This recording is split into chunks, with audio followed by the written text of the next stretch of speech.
Mr. Chancellor, Mr. Vice Chancellor, and friends, I am very happy to have had this opportunity to be with you on this momentous event in your life. Graduation marks a watershed in the life of a person. For many, this may be the end of their educational career and the beginning of a more arduous and challenging phase of their life. Even for those of you who propose to continue your educational pursuits, this marks, in a sense, your coming of age because hereafter you would be expected to be progressively self-reliant in your intellectual pursuits.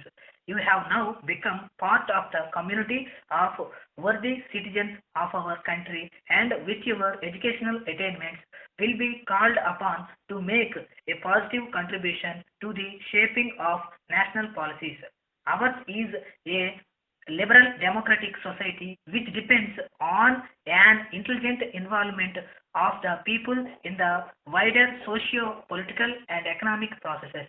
As citizens of our young republic, inevitably you have to be committed to the sustenance of the broader values that govern our political system. Not to be so involved is to retreat from our basic responsibility. Among the many tasks of a responsible citizen in a democracy, perhaps none is so important as to keep alive and to strengthen the alert, discriminating, and well informed discussion of issues of public policy.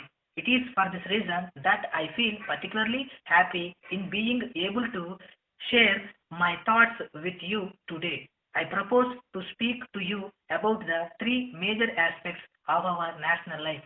They together constitute the resurgence which is making the new India.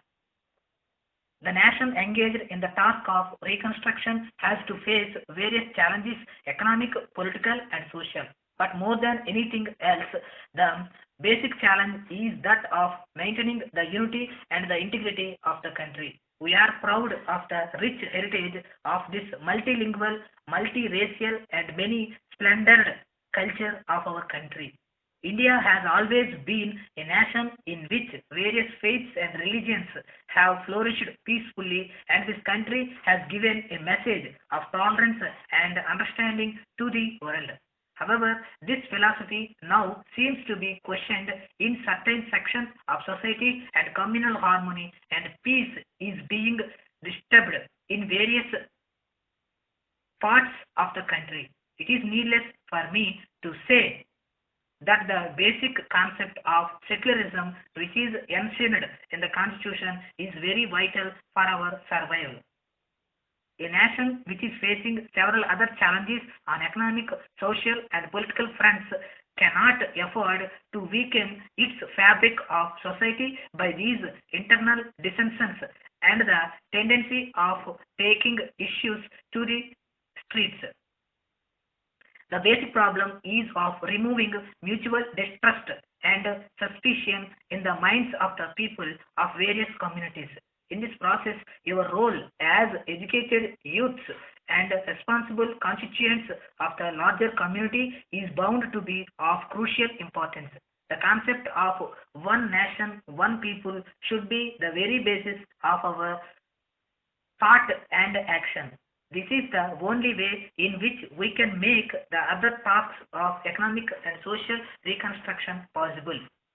In the words of the preamble of the Indian Constitution, we have pledged to uphold the sovereignty of the Republic and to secure to all the citizens justice, liberty, and equality. The preamble is indeed a revolutionary departure from the traditional concepts in several ways. At the time of independence, we inherited a society in which the ideas of inequalities, discriminations, and privileges were deeply embedded in the minds of the people. Even the socially backward and the economically exploited showed an almost servile and illogical adherence to tradition. Even today, vestiges of this discriminatory tradition persist. The first major task facing us is therefore that of social reconstruction. It is no doubt true that over the last 2 decades we have made some advances in this direction, but considerable ground is yet to be covered.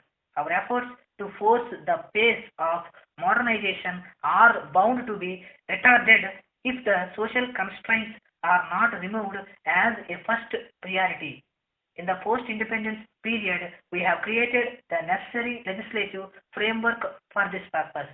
But we will have to admit this a great deal needs to be done to implement the provisions of such legislation. Thus, even though the idea of untouchability is fast vanishing, there are still some sections of the society which seems to justify it on the grounds of religious precepts.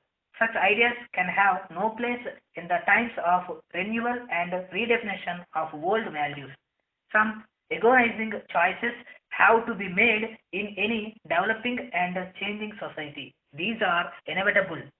Our social structure will have to be in consonance with the demands of the changing, pulsating, and industrialized economy. There has to be a sincere and abiding commitment to this cause, especially on the part of educated youth. Increasing industrialization and the resultant urbanization have thrown up new challenges, and these have no doubt contributed to the increasing tensions in society. But we will have to admit that the process of industrialization and urbanization is also a powerful force for doing away with the narrow loyalties of caste, religion, region, and language.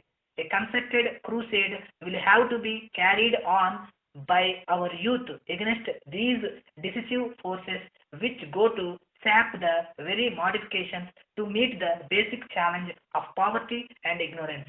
I am now very happy to wish you all the best.